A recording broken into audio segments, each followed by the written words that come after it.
सबैलाई येशूको नाम फेरि पनि जय मसीह। आज हामी जान्नेछौँ एउटा प्रश्नको बारेमा। हामीमा प्रश्न हुन्छ कि के पवित्र आत्माले हामीलाई छोड्नुहुन्छ? हैन, अब जब हाम्रो जीवनमा एउटै पाप बारम्बार हुन्छ या हामी कुनै एउटा रिपिटली एउटा कुनै सिनमा या त पापमा लड्छ, त्यसपछि हामीलाई एउटा प्रश्न आउँछ नयाँ विशेष गरी कि पवित्र आत्माले मलाई छोड्नुहुन्छ कि छोड्नु भयो? त्यो प्रश्न चाहिँ हरेकमा आएकै हुन्छ। आज हामी त्यो प्रश्नको उत्तरलाई खोज्नेछौँ परमेश्वरको वचनबाट। यदि तपाईँले यो भिडियो हेरिराख्नु भएको भने यो चिन्ह हो कि तपाईँले प्रभुलाई प्रेम गर्नुहुन्छ, यसकारण तपाईँ प्रभुको बारेमा जान्न खोज्नु भइरहेको छ।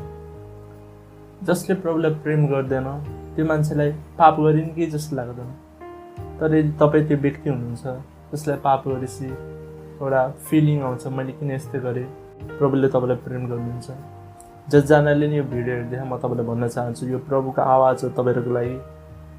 मेरो छोरा मेरो छोरी, तँलाई लाग्छ होला तैँले मलाई प्रेम गर्दैनस्, तर यो शैतानको झुट हो, तैँले मलाई प्रेम गर्छस्। तैँले मलाई प्रेम नगर्ने भएको है, तँलाई त खुसी हुन पनि पाप गरेर, तर त किन दुःखी छस्? तँलाई किन चोट लाग्छ मलाई चोट हुँदाखेरि? किनभने तैँले मलाई प्रेम गर्छस्। यो चाहिँ प्रभुको आवाज हो तपाईँको लागि कि प्रभु जान्नुहुन्छ कि तपाईँले प्रभुलाई प्रेम गर्नुहुन्छ। अनि म तपाईँलाई भन्न चाहन्छु, प्रभुले जान्नुहुन्छ कि तपाईँले प्रभुलाई प्रेम गर्नुहुन्छ भनेर।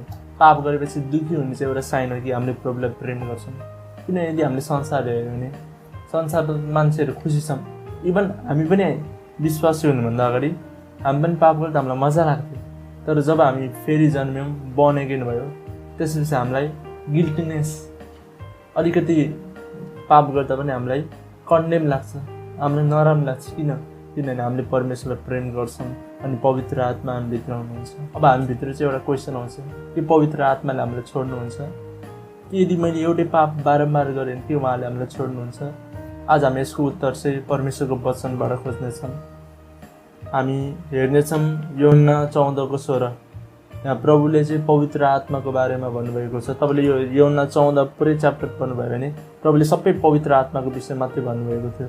अनि यहाँ भन्नुभएको छ, र म पितासँग बिन्ती गर्नेछु र उहाँले तिमीहरूलाई अर्को सल्लाहकार दिनुहुनेछ। अहिलेपछि तपाईँले पढ्न सक्नुहुन्छ, सल्लाहकार अर्थात् पवित्र आत्मा। यहाँ चाहिँ पवित्र आत्माको विषयमा भन्दै हुनुहुन्छ,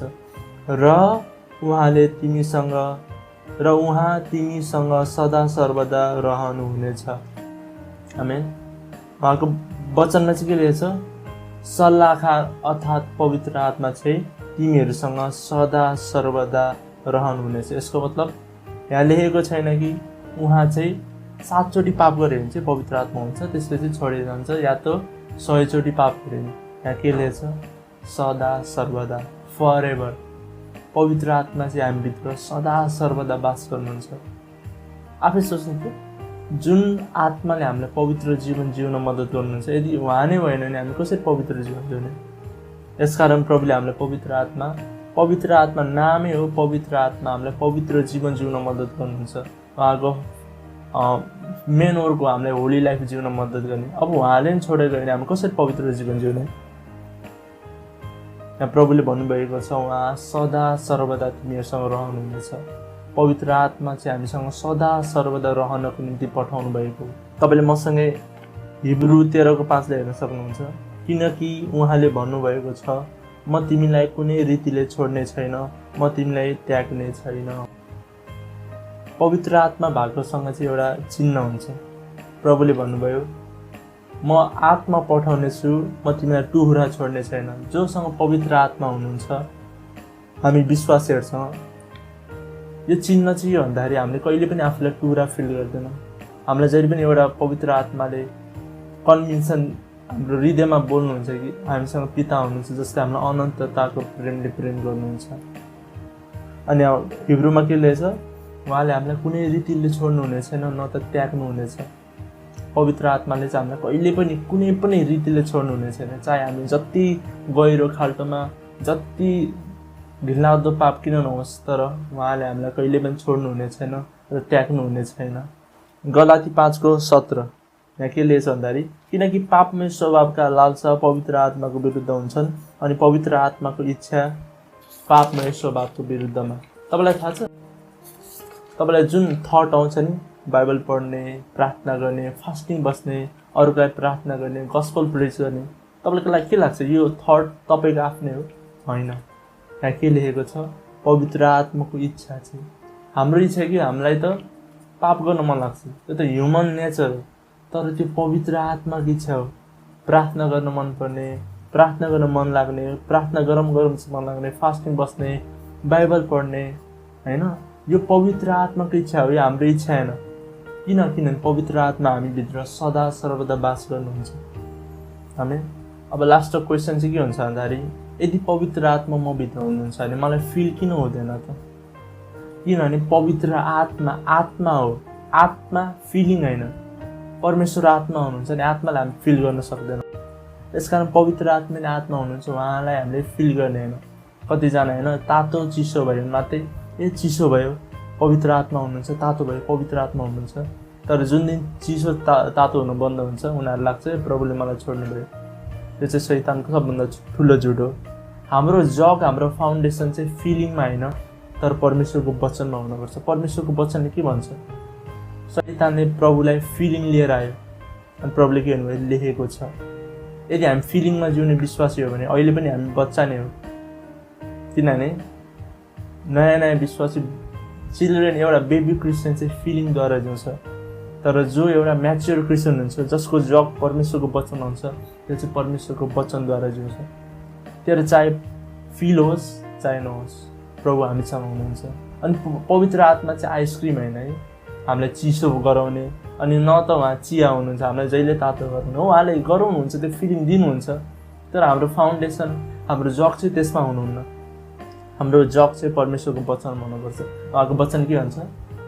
म तिमीलाई कहिले छोड्दिनँ, त्याग्दिनँ। हाम्रो जहिले नि आवाज यस्तो हुनुपर्छ, प्रभु धन्यवाद किनभने तपाईँको वचनमा लेखेको छ, तपाईँले मलाई कहिले छोड्नुहुन्न, कहिले त्याग्नुहुन्न, तपाईँले मलाई अनन्तताको प्रेम गर्नुभएको छ। हाम्रो जग चाहिँ, हाम्रो विश्वास चाहिँ फिलिङमा होइन। तपाईँलाई थाहा छ फिलिङ संसारको शैतानभन्दा पनि ठुलो झुटुवा हो। जब मेरो बुवा बित्नुभयो 3 महिनासम्म मलाई फिल नै भएन कि मेरो बुवा बित्नुभयो भनेर। मलाई 3 महिनासम्म लाग्थ्यो कि मेरो बाबा होटेलमा हुनुहुन्छ, काम गर्दै हुनुहुन्छ, तर एक्चुअली उहाँ बितिसक्नु भएको थियो। तर फिलिङले के अरे झुट बोल्यो। फिलिङले चाहिँ झुट बोल्छ। अब तपाईँलाई फिलिङको जरुरत पर्दैन। एउटा भनाइ छ, don't sick feeling, sick healing. हामीले चाहिँ फिलिङले खोज्ने होइन, हामीले चाहिँ चङ्गाले खोज्ने हो। अनि हाम्रो जग चाहिँ परमेश्वरको वचन हुनुपर्छ, न त फिलिङ। अनि आजदेखि तपाईँले यो डिसिजन लिनुहोस् कि आजदेखि म म्याच्योर क्रिस्चियन हुन्छु, जसको फाउन्डेसन जग चाहिँ फिलिङमाथि होइन परमेश्वरको वचनमाथि छ। किनभने संसार टल्नेछ तर मेरो वचन टल्ने छैन। फिलिङ टल्छ, आजको फिलिङ भोलि नहुन सक्छ, तर उहाँको वचनमा गरेको विश्वास चाहिँ कहिले पनि टल्दैन। आजदेखि तपाईँहरू जसले हेर्नुभयो, पवित्र आत्माले न त हामीलाई छोड्नुहुन्छ न त त्याग्नुहुन्छ। अनि आफ्नो फिलिङमाथि निर्भर नहुनुहोस्, परमेश्वरको वचनलाई विश्वास गर्नुहोस्। किनभने लेखेको छ संसार टल्छ तर मेरो वचन टल्दैन। फिलिङ टल्न सक्छ तर उहाँको वचन टल्दैन। धन्यवाद। तपाईँले आजको यो भिडियोबाट के सिक्नुभयो भने कमेन्ट गर्नुहोस्, किनभने तपाईँको कमेन्ट अरूले पनि पढ्नुहुन्छ अनि आशिषित हुनुहुन्छ। धन्यवाद। जय मसी।